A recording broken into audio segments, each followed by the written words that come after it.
twongeye kubasuhuza abakunzi ba SETI na SEKA. Tugarutse kuri uyu munsi tugomeje kubahasho mumenyereye cyane rwose. Amakuru arahari rwose ashyushye ameze neza. Ashyushye mwoto. Nawe wayabonye. Imbuga nkoranyambaga cyagurumanye. Noneho Wazarendo yavuyemo neza. Wazarendo ni kari gace kari muri Tanzania. Ngo kari agace.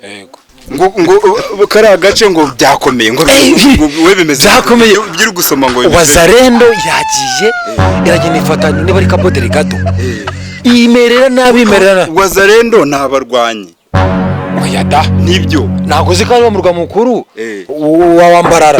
Uya Mbarara Tanzania nimose ntago wazi ubwo ni Dar es Salaam. ahubwo M23 uri kwitiranya na Wazarendo. Oya nibo bahuye n'uduce twahuye kwatsi kwa M23 aribo bari abazungu barimo bacukura amabuye hariya yakuruta. none se M23 ryasoko raribonye kari yagurishaga imyenda ariko uri kubyitiranya wowe.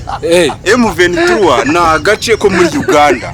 Yego Rendo ko muri ngo bakozanyijeho ariko abantu bahuriye ashobora kubatamizana. Niyo mpamvu noneho bajyaga bavuga ngo M23 ngiri kwambutsa harya kiriya cyambu bakitamwiki ni Akanyaru kiriya cyo muri Tanzania. Oya wibeshye bakita Nyabarongo.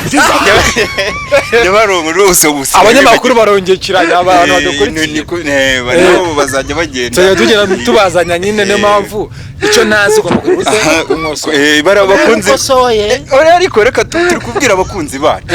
Abakunzi bacu rero utwo duce twakozanyije ariko hano ngo nta nakatsi kazahamerera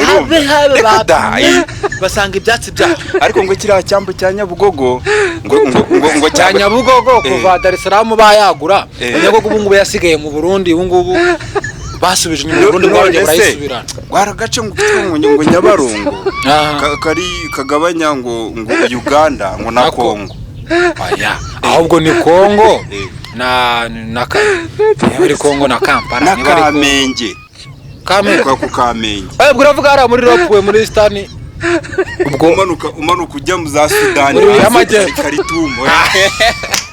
Nawe ngawe ni uri